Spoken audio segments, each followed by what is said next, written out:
Então, eu falava de como que a ausência de mobilidade ou colocar a mobilidade urbana na mão de concessionária de empresa de ônibus impede as pessoas de ter acesso à educação, de ter acesso à saúde, de ter acesso à visita no sistema prisional, de ter acesso às famílias, as pessoas ficam impedidas de visitar seus familiares. E isso foi uma das pautas que eu carrego hoje no mandato, mas que também foi alvo de pesquisa durante o meu TCC, que também foi um desafio imenso, porque a faculdade não considerava discutir transporte público como elemento do direito, e aí era muito difícil encontrar pessoas que pudessem acompanhar a pesquisa, e aí durante um tempo ficaram adiando de ter alguém que pudesse acompanhar, até que um professor de teologia da faculdade assumiu a tarefa de me acompanhar e de me assessorar nessa escrita, de trazer uma política pública tão importante e que ainda está na mão de terceiros, dizendo da importância dela como política afirmativa, como política social. E aí na faculdade que eu fiz direito, eu tinha uma professora de sociologia que os alunos chamavam ela de advogada sem terra. E aí ela ficou com o estigma lá de advogada sem terra, e eu gostava muito das aulas delas, passei a me aproximar, e é por meio dela que eu conheci as Brigadas Populares, que é a organização hoje que eu milito, que eu me organizo e que eu me formo também politicamente.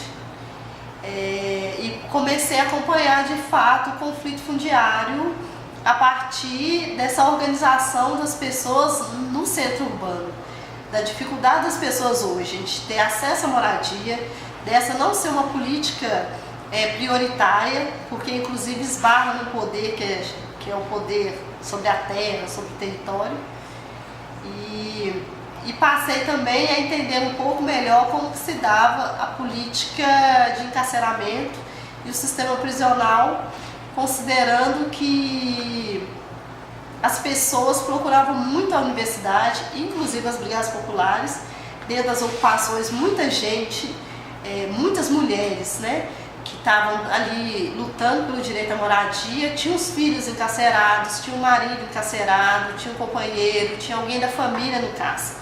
Então elas estavam lutando ali para construir a casa, mas também viviam reclamando da dificuldade que era lidar com os entes queridos encarcerados e não conseguir dividir a luta entre manter-se lá na lona, construir na casa e fazer as visitas periódicas. Muitas vezes o Estado retira as pessoas de um presídio para o outro, não avisa a família, isso tudo cria um transtorno gigante e que as famílias viviam trazendo essa demanda para as brigadas.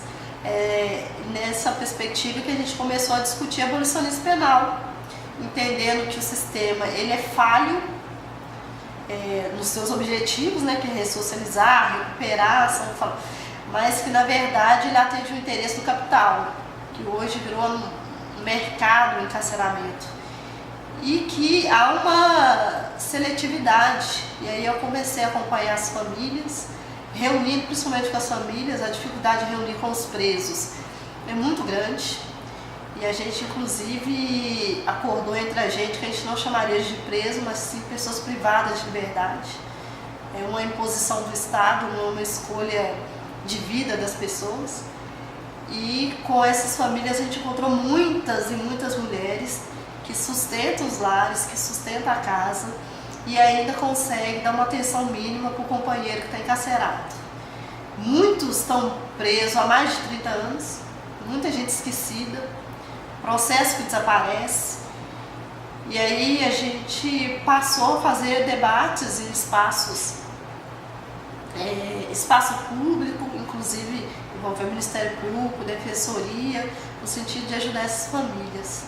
E aí meu filho cresceu, né? Hoje ele está com 21 anos, vai fazer 21 agora em abril, né? Está com 20.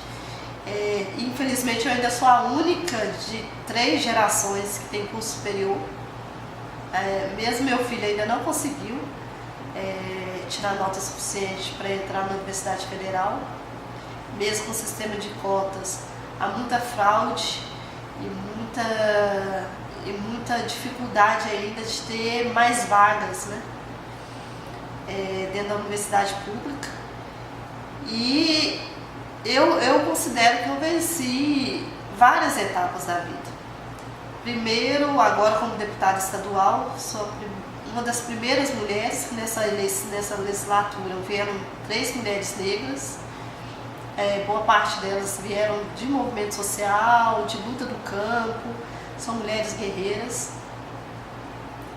Eu sou uma entre as 3 que, pela primeira vez na Assembleia Legislativa de Minas Gerais, tem uma mulher negra ocupando a casa e com o compromisso de trazer as pautas raciais como basilar de qualquer política pública, de qualquer intervenção, seja cultural, seja de políticas de ações afirmativas, mas dizer que existe sim um déficit de 500 anos sobre o corpo do povo negro e que esse debate precisa ganhar espaço. A primeira entrega que eu considero que eu fiz é garantir que um rapaz chegasse aos 20 anos vivo. Diversos colegas de escola do meu filho hoje não estão vivos mais. Então ele ter sobrevivido já é uma entrega. Outro, ter conseguido chegar na universidade, na faculdade, com todos os desafios. Foi nesse período que eu perdi meu pai. Meu pai era alcoólatra, analfabeto, minha mãe também era analfabeta, nunca souberam escrever o próprio nome. E a conquista deles era ver as filhas escrever o nome.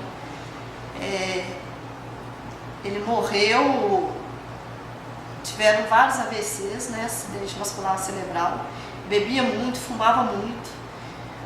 E mesmo antes de ir para a faculdade, eu trocava as fraldas dele. Isso para mim também era muito pesado, porque eu nunca tinha visto meu pai sem camisa. Era um modelo de família bem patriarcal, bem conservadora em alguns aspectos.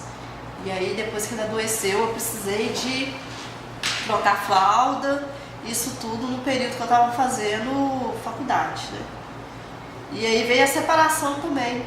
Desde que eu comecei o pré-vestibular, havia uma cobrança da minha ausência em casa e também a dificuldade de compreender qual era o meu papel no espaço público.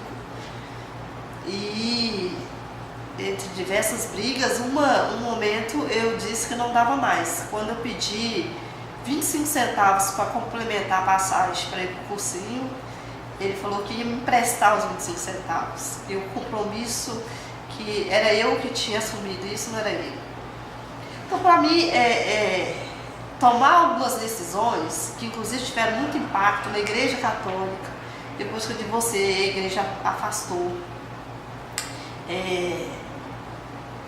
Minha mãe também acha que o meu filho não ia dar muita coisa na vida, porque ele não tinha pai, não tinha uma referência paterna em casa. Então teve um desafio muito grande também de lidar com a família depois do divórcio.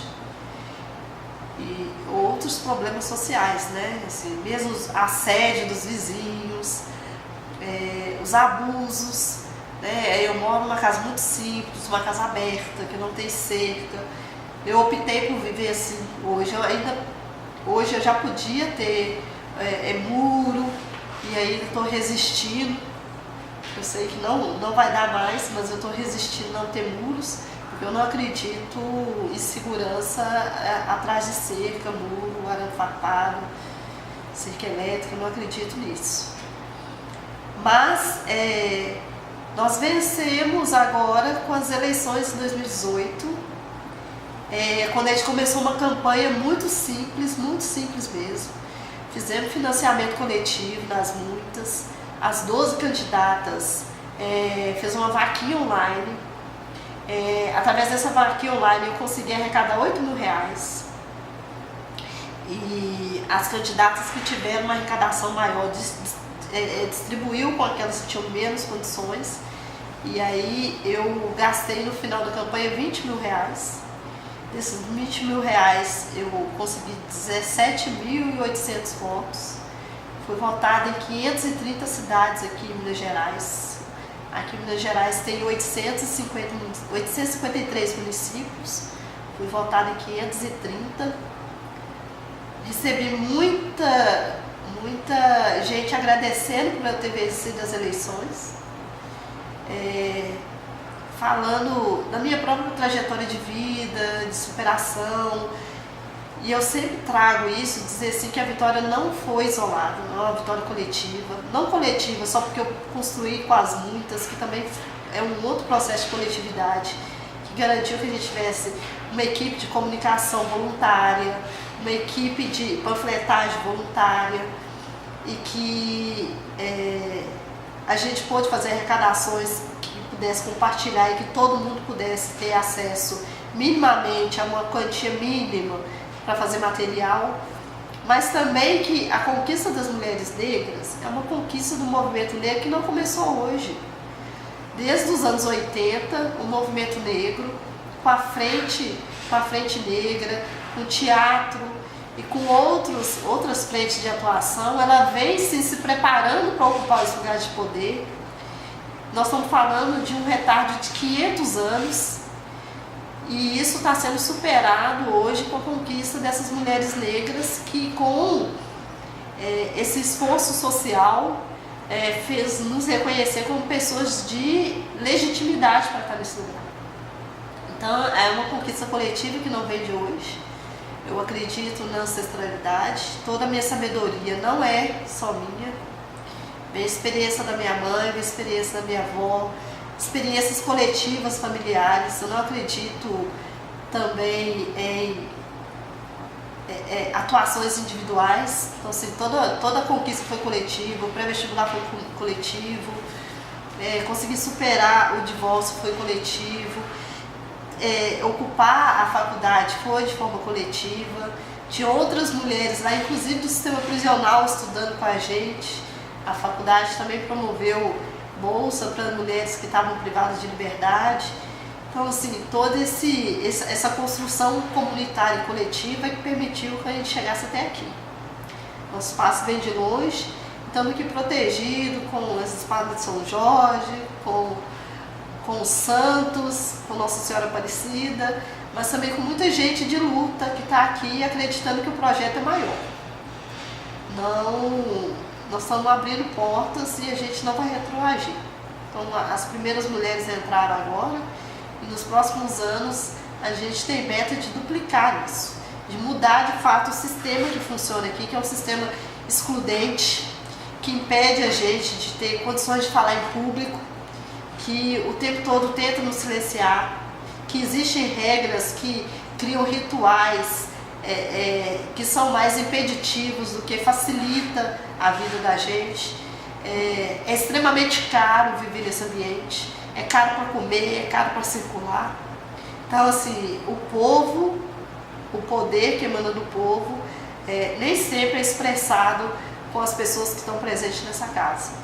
Então, assim, subverter a lógica também que existe aqui dentro, que impede que o povo se aproxime, que entenda como que é a dinâmica da casa, com linguagem extremamente rebuscada, difícil de traduzir, com uma série de normas que servem mais para dificultar a gente fazer coisas de fato para atender as massas. É um desafio para as próximas décadas, e só vai mudar isso com a presença de mulheres negras para subverter a lógica aqui, de privilégios, de exclusão mesmo, dificultar mesmo que mulheres fiquem nesse lugar, né? Mulheres, mães, pessoas mais humildes, né? Como que elas vão ocupar aquele plenário, aquele púlpito, trazendo a vida como resposta. E aí eu queria trazer uma frase que eu acho muito interessante, que o pessoal fazia muita piada com a Marina Silva. Eu gosto de trazer isso porque eles sempre falavam assim, pergunta tudo para a Marina, e a Marina responde, eu tive malária 2 vezes, fui alfabetizada há 16 anos, como se ela dizer isso, ela estava fugindo da resposta, né? Fugindo da pergunta. Ela está dizendo assim, quem superou doenças que matam, que foi alfabetizada fora do momento regular, Não tem desafio que a gente não dê conta. Nós só não temos oportunidade. Se a gente tiver oportunidade, faremos. Todo o legado, tudo que o Brasil construiu já é legado africano. Tudo fomos nós que trouxemos. Então, se dizer que o nosso saber é inferior é uma forma de controle, de poder. E a gente precisa subverter isso. Vamos falar de economia a partir das pessoas que sobrevivem com doenças que matam. E elas sobreviveram. As pessoas foram alfabetizadas já mais velhas. Elas sabem dizer o que a educação precisa. Então, estamos aí, estamos juntas, somos muitas. E aqui em Belo Horizonte e Minas Gerais agora tem mais mulheres de luta ocupando a institucionalidade com a verdade do corpo. A nossa luta está travada no corpo aqui. Obrigada.